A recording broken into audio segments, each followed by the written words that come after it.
आपने नोटिस किया होगा, कभी स्टॉक्स बिल्कुल नॉर्मल चल रहा होता है और कभी अचानक से एक दिन हैवी बाइंग या सेलिंग आ जाता है।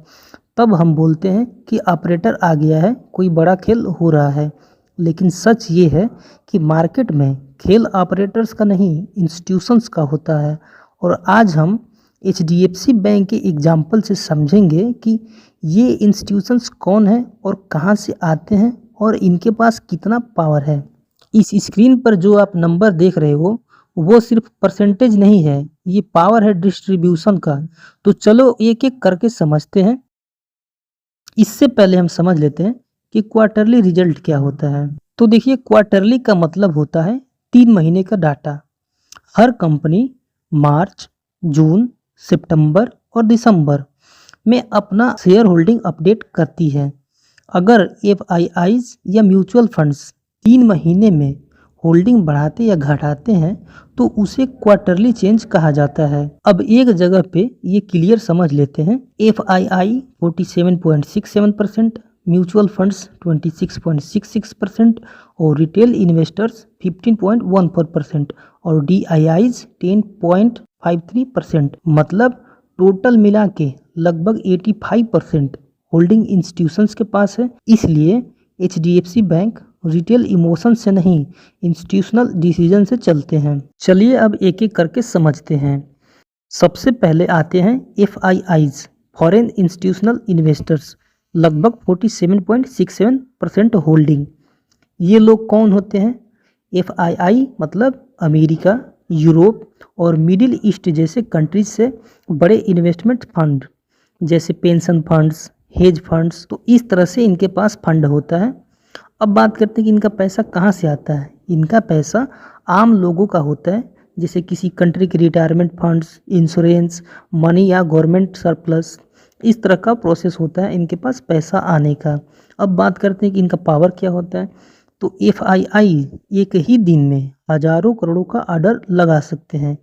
इसलिए जब एफआईआई बाइंग करते हैं तो मार्केट ऊपर जाता है और जब सेलिंग करते हैं तो मार्केट हिल जाता है। अब बात करते हैं कि एचडीएफसी बैंक में इतना ज़्यादा एफआईआई क्यों है।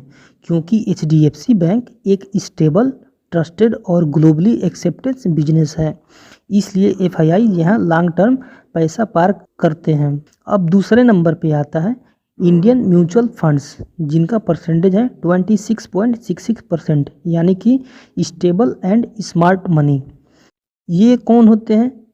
तो म्यूचुअल फंड कंपनीज जिनके पास प्रोफेशनल फंड मैनेजर होते हैं।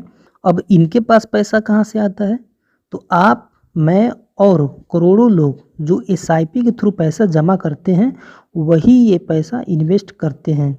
अब बात करते हैं कि इनका पावर क्या होता है। तो म्यूचुअल फंड्स जैसे थोड़ा थोड़ा बाइंग करते रहते हैं, इसलिए स्टॉक को स्टेबल सपोर्ट मिलता है। ये लोग एक दिन में डिसीजन नहीं बदलते, बल्कि क्वार्टरली और ईयरली बेसिस पे सोचते हैं। अब ये लोग एचडीएफसी बैंक में क्यों हैं? क्योंकि इनका मतलब ये है, ये लोग लॉन्ग टर्म ग्रोथ पे भरोसा कर रहे हैं। अब आते हैं हम और आप जैसे रिटेल इन्वेस्टर, 15.14%। अब बात करते हैं कि ये कौन होते हैं। तो इंडिविजुअल ट्रेडर और इन्वेस्टर्स जो अपने पर्सनल अकाउंट से ट्रेड करते हैं। अब बात करते हैं कि इनका पावर क्या होता है।